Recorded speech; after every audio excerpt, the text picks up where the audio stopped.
Picture this. It is the year 80 AD, and the Roman Emperor Titus is watching a man named Flamma fight for his life on the sand of the Colosseum. Flamma is a Syrian, a former soldier turned slave turned secutor, a type of gladiator encased in a smooth helmet with two tiny eye holes, carrying a heavy rectangular shield and a short stabbing sword called a gladius. He wins. And when the emperor extends the rudis, the small wooden sword that means freedom, Flamma looks at it, looks at the roaring crowd and waves it away. He will do this 3 more times over the course of his career. 4 offers of freedom, 4 refusals. The man chose the arena over liberty. His tombstone in Sicily, carved with the cold precision of a tax record, tells us the rest. 34 fights, 21 victories, 9 draws, 4 defeats, dead at 30. This isn't a story about heroes. This is the story of the Roman gladiator industry, and almost everything you think you know about it is wrong. This is the real gladiators. The story of how Rome turned human slaughter into a business, a religion, and a political weapon, all at once. Before we dive into the blood and the sand, if you enjoy discovering the hidden truths behind history's most famous stories, consider hitting that like button and subscribing for more content like this. And please drop a comment below to let me know where you're watching from. It amazes me that we're unraveling these ancient worlds together from all corners of the globe. The gladiator industry didn't begin with the Colosseum. It began with a funeral. In 264 BC, the sons of a Roman aristocrat named Junius Brutus Pera decided that the best way to honor their dead father was to have 3 pairs of men hack each other apart in a cattle market. This wasn't entertainment. It was a religious sacrifice. The Romans believed the spirits of the dead needed blood to find peace in the afterlife, so they gave them blood, bucket loads of it, in a ritual called a munus, a gift to the dead. But here is what the sons of Brutus Pera didn't realize. They had invented a drug. The Roman public watched those 6 men fight in the Forum Boarium, and something inside the collective psyche of the city cracked open. They wanted more. Politicians noticed. A senator named Marcus Aemilius Lepidus upped the stakes in 216 BC, staging 22 pairs of gladiators at his father's funeral. The crowd swelled, the cheers grew louder, ambitious men took notes. Within a generation, the funeral sacrifice had become a campaign rally. Julius Caesar, running for political office, staged 320 pairs of gladiators in silvered armor, a spectacle so excessive that the Senate passed emergency legislation limiting the number of fighters any one person could bring into the city. They weren't worried about the violence. They were worried about the power. A man who could give Rome its favorite drug could become king. This wasn't a sport. It was a political arms race dressed in bronze. Now, let's kill the biggest myth right up front. In pop culture, gladiators are depicted as condemned men thrown into a pit to die for the amusement of a bored crowd. That is propaganda, pure and simple. Propaganda from Hollywood, not from Rome. The reality was closer to professional mixed martial arts than to a slaughterhouse. Gladiators were trained at specialized schools called ludi by retired champions known as doctores. They practiced with wooden swords that weighed twice as much as the real weapons, building the muscle memory and endurance needed to survive under the blistering Mediterranean sun. They followed a 4-day training cycle called the tetrad, developed by Greek athletic trainers. Day 1 for skill work, Day 2 for maximum intensity, Day 3 for recovery, Day 4 for moderate drilling. They had bath complexes for recovery, they had specialized diets, and they had something else that shatters the Hollywood image entirely, a personal physician. The most famous gladiator doctor in history was a 28-year-old Greek named Galen of Pergamon. He arrived at the gladiatorial school in Pergamon in 157 AD, a stocky, brilliant young man with hands steady enough to suture severed tendons back together by candlelight. He treated the fighters' thigh lacerations with wine-soaked cloths, keeping the wounds moist while the alcohol unknowingly fought infection. He tied off severed arteries with ligatures. He stitched abdominal wounds in full-thickness sutures, a technique surgeons still use today. Under his predecessor, 60 gladiators had died at the Pergamon school. Under Galen, that number dropped to 5. He was so good at keeping fighters alive that the school renewed his contract 4 times. He called their wounds windows into the body, and through those windows, he built the foundation of Western medicine that would dominate for 300 years. And here is the detail that reveals the entire economic logic of the system. The school owner didn't keep Galen around because he was kind. He kept Galen because dead gladiators were bad for business. Each fighter represented months of feeding, housing, and training. Killing one in a single afternoon was like totaling a luxury car. During the 1st century AD, a gladiator entering the arena had roughly a 1 in 10 chance of dying in any given bout. For a defeated fighter specifically, the survival rate was still around 75%. Augustus himself had banned fights to the death as official policy, because the economics simply didn't work. You couldn't run a profitable entertainment empire by destroying the merchandise. This wasn't a death sentence. It was a career, a brutal, dangerous, soul-crushing career with a retirement plan. But to understand what a gladiatorial fight actually looked like, we need to go to one specific day, the biggest day in the history of the arena, the day the Colosseum opened its doors for the first time. The year is 80 AD. Emperor Titus has had by any measure the worst first year in office imaginable. Vesuvius has erupted, burying Pompeii and Herculaneum under 20 feet of volcanic ash. A fire has burned through Rome for 3 straight days, destroying the recently restored Temple of Jupiter. A plague has swept the city, killing thousands. Titus needs a distraction the size of a miracle, so he builds one. The Flavian Amphitheater, a building we now call the Colosseum, seats over 50,000 people. Titus's father, Vespasian, had ordered its construction on the site of the former Emperor Nero's private pleasure lake, a deliberate insult to the dead tyrant's memory. Nero had stolen the land from the Roman people to build his obscene golden house. Vespasian gave it back as a temple of public spectacle. To inaugurate the building, Titus orders 100 days of continuous games. 100 days. The logistics alone defy comprehension. According to the historian Cassius Dio, 9,000 animals were killed during the festival: lions, elephants, bears, bulls, rhinoceroses, and cranes in choreographed hunts. There were staged naval battles fought in the flooded arena by condemned prisoners on warships. There were public executions dressed up as mythology, where criminals were tied to stakes and mauled by wild animals in reenactments of the punishment of Prometheus. But the headline act, the event the entire city is buzzing about on the opening day, is a gladiatorial duel between 2 men, Priscus and Verus. We know almost nothing about them except what the poet Martial tells us, and Martial is the only writer in history to leave a detailed account of a single gladiatorial fight. Priscus was of Celtic origin, probably Gallic, likely born into slavery and funneled into the gladiatorial pipeline as a teenager. Verus was possibly freeborn, a man who may have signed himself into the arena voluntarily, seduced by the promise of fame and coin. Both had been training for this moment their entire adult lives, and now they stood facing each other on fresh sand in a building that had never tasted blood, before 50,000 screaming Romans and the emperor of the known world. The fight began and it didn't end. Martial tells us the combat dragged on and on, blow after blow, with neither man able to gain advantage. This wasn't the wild swinging chaos of a bar fight. This was a technical chess match played at the speed of violence. Now, to understand what they were actually doing to each other, you need to forget every sword fight you've seen in a movie. A gladiatorial duel was built on asymmetry. Each gladiator type carried different weapons and armor, designed to create a natural tension between offense and defense. Retiarius, the net fighter, carried a weighted net, a trident, and a short dagger. No helmet, no shield.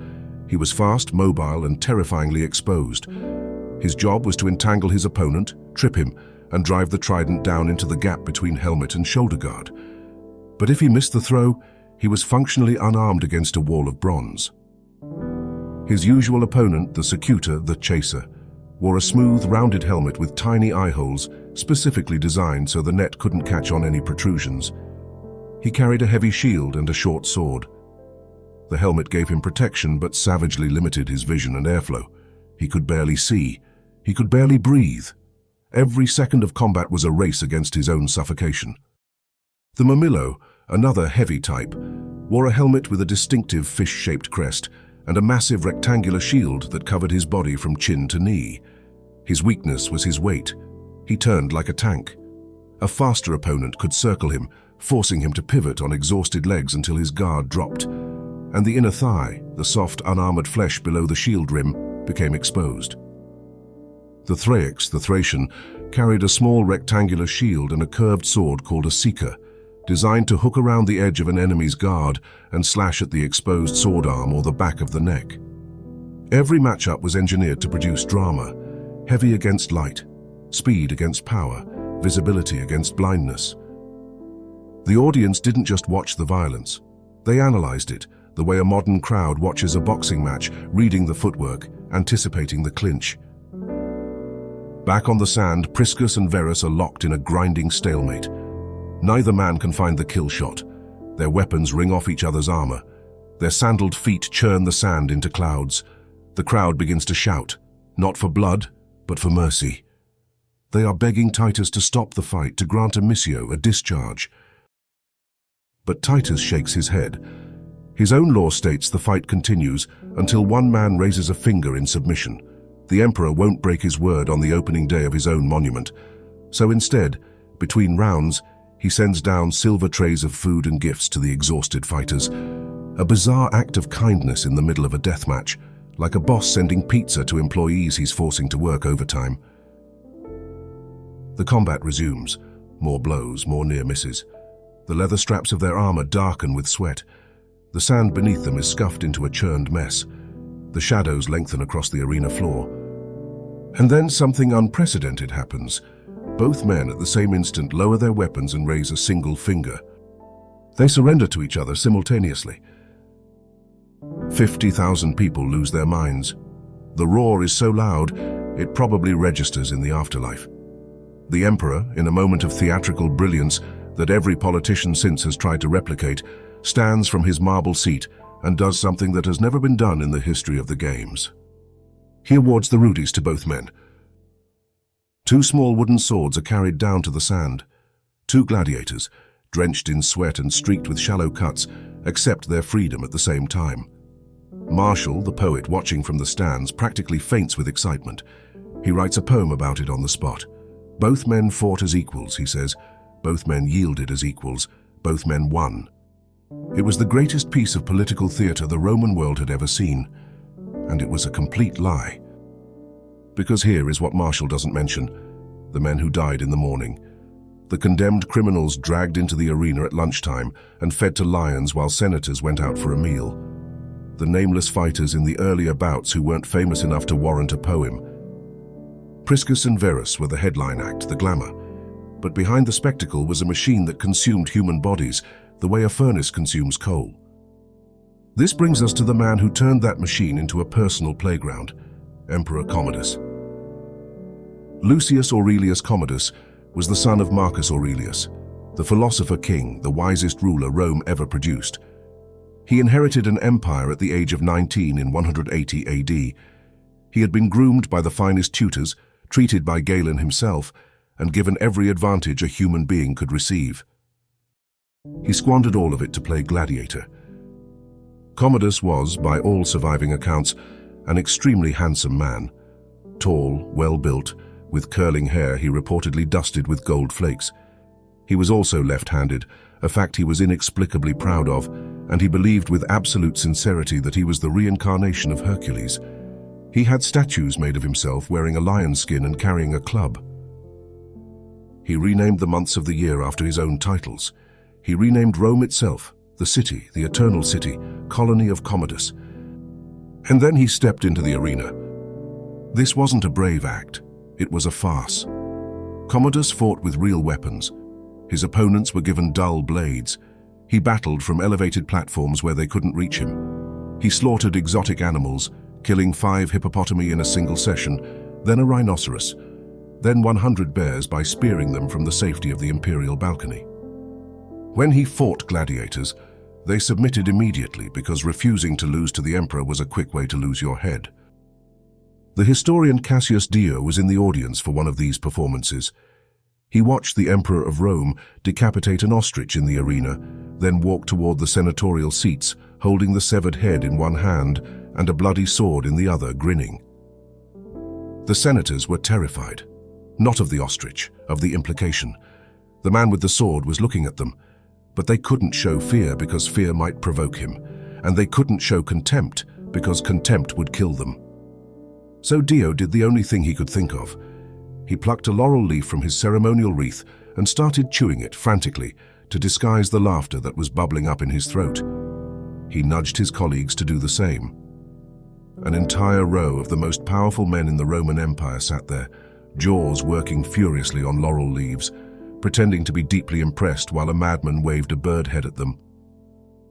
This is the extended comedy scene of gladiatorial history, and it is 100% real. Cassius Dio recorded it himself.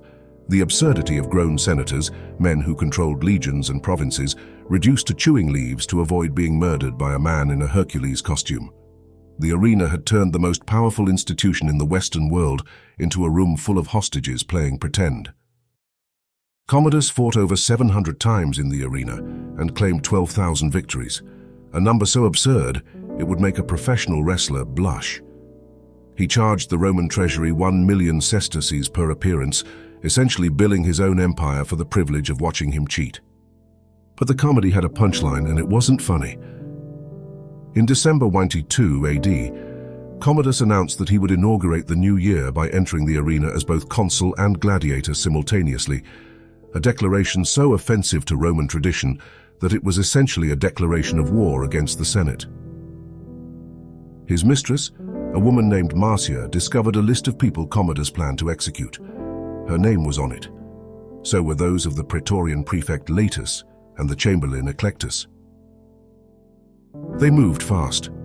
On the night of December 31st, Marcia poisoned Commodus's wine, but the emperor had been drinking heavily, and he vomited the poison up. The conspirators panicked. They needed a plan B. They found one in the last place you'd expect. Narcissus was Commodus's personal wrestling trainer, a man the emperor had hired specifically to prepare him for his arena appearances. He was also, ironically, an actual athlete, unlike the man he served. The conspirators sent Narcissus into the imperial bath chamber. He strangled the Emperor of Rome in the tub. The man who had pretended to be a gladiator was killed by the man who had trained him to pretend. The man who had mocked death in the arena every afternoon met it naked and alone in lukewarm water. The Senate declared him a public enemy before his body was cold. This wasn't justice. It was the arena's final joke, played on the one man who thought he was above it. But the deepest truth about the gladiatorial system isn't found in the Colosseum. It's found in the dirt of Ephesus in modern Turkey, where archaeologists in 1993 unearthed something that had been waiting 800 years to speak. They found a graveyard. 68 bodies, mostly male, aged between 20 and 30, buried in a 200-square-foot plot along the road between the city center and the Temple of Artemis. The tombstones bore carved images of gladiators. This was a ludus burial ground, the dumping plot for a gladiator school's dead. The forensic team, led by Fabian Kanz and Karl Grossschmidt of the Medical University of Vienna, did what no ancient historian could. They read the bones. The average height of the men was about 5'6", normal for the Roman period, nothing like the towering Spartacus figures of cinema. Their bones showed exorbitant levels of calcium, far beyond the general population, confirming the ancient reports that gladiators drank a revolting tonic of charred bone ash to strengthen their skeletons. Their diets were largely vegetarian, barley porridge and beans, the diet of what Romans called hordearii, barley eaters. And then there were the injuries. 3 skulls had been punctured by tridents, the 3-pronged weapon used exclusively by the retiarius gladiator type. 10 skulls had been bashed in by blunt objects, likely the ceremonial hammer of Dispata, the arena's death god, a costumed attendant whose job was to deliver the killing blow to fallen fighters. 4 skeletons showed identical cut marks, a downward stab wound entering through the shoulder blade and piercing directly into the heart. This was the gladiator's ritual death, the defeated man lying on his stomach, accepting his fate while his opponent drove a sword down through the trapezius muscle into the chest cavity. Others showed the same wound delivered through the throat into the heart, a single, precise thrust through the soft tissue of the neck between the collarbones. This wasn't frenzy, it was choreography. Even in death, the gladiators followed the rules. But the most remarkable finding was what the bones didn't show. Despite the brutality of these wounds, the researchers found no evidence of multiple killing blows on any single individual.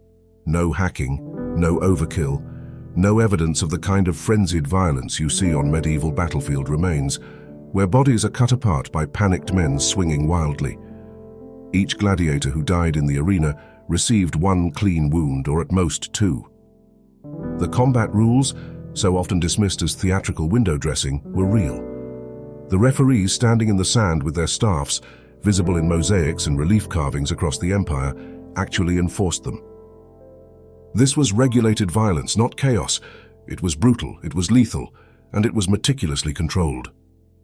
And perhaps the most haunting detail of all, the bones of these young men showed numerous well-healed injuries, fractures that had been set, skull wounds that had scarred over. These men had been hurt badly, stitched back together by doctors like Galen, sent back to training and returned to the sand. They had survived multiple fights, multiple wounds, multiple brushes with oblivion, until the day they didn't. Here is the moment that captures all of it: the economics, the politics, the humanity, and the horror. In Nero's wooden amphitheater, before the Colosseum was even a blueprint, the Emperor Nero became obsessed with a gladiator named Spiculus. Spiculus was a phenomenon, a fighter so talented that he'd ended the 16-match winning streak of a celebrated veteran in his very first public bout. Nero showered him with properties and riches that rivaled those of triumphant generals. He gave a slave the lifestyle of a senator. Years later, in 68 AD, the empire turned on Nero. Governors revolted. The Praetorian Guard switched sides. Nero fled Rome in the middle of the night, barefoot and terrified, to the villa of a former slave on the outskirts of the city. As his world collapsed, as the Senate declared him a public enemy and dispatched soldiers to drag him back for execution, Nero sent a desperate message to the one man he trusted to give him a clean death. He begged Spiculus to come and kill him. Spiculus never came. Whether he refused or simply couldn't be found in the chaos, we'll never know. Nero waited in the dark of that villa, listening for footsteps that never arrived. Finally, with soldiers closing in, he drove a dagger into his own throat with the help of his secretary, gasping out his famous last words about what an artist the world was losing. The most powerful man on earth at the moment of his greatest despair didn't reach for a general or a senator or a priest. He reached for a gladiator, a slave with a sword. That is the true measure of what gladiators meant to Rome, not entertainers, not animals, not disposable bodies, but the last people in the empire that certain powerful men trusted to do the hard thing cleanly. So the next time someone tells you gladiators were mindless brutes dying for sport, remember Flamma, who turned down freedom 4 times because the arena was the only place he mattered. Remember Priscus and Verus, who fought so beautifully that an emperor freed them both. Remember the bones of Ephesus, stitched together and sent back to the sand, surviving fight after fight until the mathematics finally caught up. We build myths about the arena because the truth is harder to process. The truth is that Rome created a system that was simultaneously monstrous and sophisticated, cruel and oddly fair, economically rational and morally insane. The gladiators weren't victims of chaos. They were products of order, the most organized form of human violence the ancient world ever produced. We prefer the myth because the myth is simple. Brave men, evil crowds, thumbs down, death. But history is never that clean. History is a graveyard in Ephesus full of young men with healed bones and precise wounds, buried with care by the very people who sent them to die. History is a man chewing a laurel leaf to keep from laughing while an emperor waves an ostrich head. History is Nero, alone in the dark, calling for a gladiator who never comes. The arena wasn't where Rome lost its soul. The arena was where Rome showed it. If you made it this far, you understand history better than most. Please verify your subscription now. It really helps keep these forgotten stories alive. Check out this next video on the screen about the rise and fall of Emperor Commodus, where we follow the gold-dusted madman all the way to that bathtub. I'll see you there.